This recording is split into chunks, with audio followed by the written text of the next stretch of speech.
আমরা মুসলিম জাতি এত নির্লজ্জা বলার মতো না। কালকে যে মিশর খেলা নিয়ে যে কাহিনী ঘটলো, তাই তো কই মিশর কালকে খেলছে, জিতা ম্যাচ রেফারি তারা হারাই দিল। আরে ভাই, এটা তো আমেরিকার মাটি, এ কই লাভ হবে? আমেরিকার মাটিতে সব মিশর মরক্কো ওদের তো কোনো খেলতে দিবেই না। যেমন সেনেগালটা হারাই দিল, তারপরে আপনার মিশর কালকে হারাইবে মিশরে, এনে মোরক্কোর হারাই দেয় পুরো বিদায়।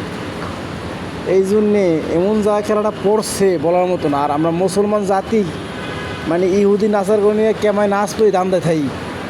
আমাকে আল্লাহ যে কেন রাখছে দুনিয়ায় খালি চিন্তা করি, নইলে টিএসিতে কুকুরের মতো ছেলেমেয়েরা জামাই কাললে এই মেসি জীবন দেওয়া লাগছে। ইসলাম এত সহজ হয়ে গেল, বুঝলা গেলা ইসলাম। আরে ভাই, ইসলাম তো একদিন আসে নাই। আমার বিশ্বনবীর হিস্ট্রি জানো তোমরা? জানো না। তাই তো করলাম, এই আমেরিকা, এই আর্জেন্টিনা, বর্তমানে মিশর, ফিলিস্তিনি, তারপরে তোমার ইরাক, ইরান, এও ধ্বংসের মেন ষড়যন্ত্র এই তিন দল। আমি মনে করি এক আর্জেন্টিনা, এক ইসরায়েল, দুই আমেরিকা, এই তিন দল। তাও মুসলিমের সন্তানরা আজকে ওই দলই করো, লজ্জা করে, তোমাকে নিন্দা জানাইতে হয়। এত নির্কৃষ্ট কেন তোমরা? সি